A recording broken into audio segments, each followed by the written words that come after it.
étant retenu de la CAF. Oui, une bonne chose pour le Mali. Oui, c'est même une excellente chose pour le Mali. Mais je vais reprendre votre question, mais avant qu'on ne ferme définitivement la page du championnat, j'ai un coup de gueule, j'ai un nouveau coup de gueule après les conditions des joueurs qui a d'ailleurs fait beaucoup réagir sur les réseaux sociaux. J'ai pas mal été insulté quand même, surtout vu mon origine. Il y a certaines personnes qui estimaient que du fait que je sois camerounais, je ne dois pas donner mon avis sur le championnat malien. Bon, bref, c'est un détail. Simplement, j'ai un autre coup de gueule et cette fois-ci, je veux m'agresser personnellement aux dirigeants, à la FEMAFOOT qui organise le championnat. La dernière fois, je suis allé au stade, au moment d'entrée, j'ai présenté ma carte de presse comme tous les jours et j'ai dû discuter pendant 5 minutes avec les gens qui étaient à la porte parce qu'on m'expliquait que pour que je puisse avoir accès au stade, il faut que je présente ma carte de membre de l'AJSM, qui est l'association des journalistes sportifs du Mali. Alors, j'ai beaucoup de respect pour l'AJSM, c'est une association qui regroupe beaucoup de journalistes. Et j'ai beaucoup de respect pour cette association à laquelle je compte adhérer sous peu.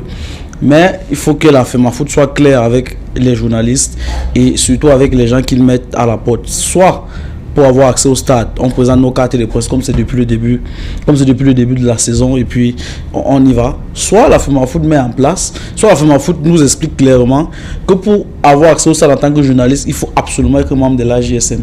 Des deux choses l'une.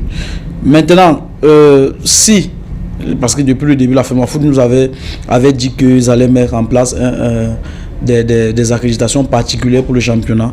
Ce n'est pas encore le cas. Donc ça veut dire que ce sont nos cartes de presse qui nous permettent d'avoir accès au stade. Il faut donc que la FEMAFOOT enseigne bien à ceux qu'ils mettent comme stadiers, si on va les appeler comme ça. Ouais, les stadiers. Que la FEMAFOOT enseigne bien à ces gens-là que même si on n'est pas membre de l'AJSM, qui est une association très respectable, pour qui j'ai beaucoup de respect, que même si on n'est pas membre de l'AJSM et si on est journaliste, on doit avoir accès au stade. Parce que c'est difficile d'expliquer à quelqu'un que vous êtes journaliste, vous ne pouvez pas avoir accès au stade alors qu'il n'y a pas d'accréditation particulière. C'est difficile en fait. Ouais. Donc il faut que la FEMAFOOT tienne de vraies sessions de formation comme ils font des sessions de formation pour les entraîneurs, pour les arbitres, pour les journalistes même. Il y a des sessions de formation qui nous concernent. Il faut aussi des sessions de formation pour les stadiers afin de leur expliquer un certain nombre de choses.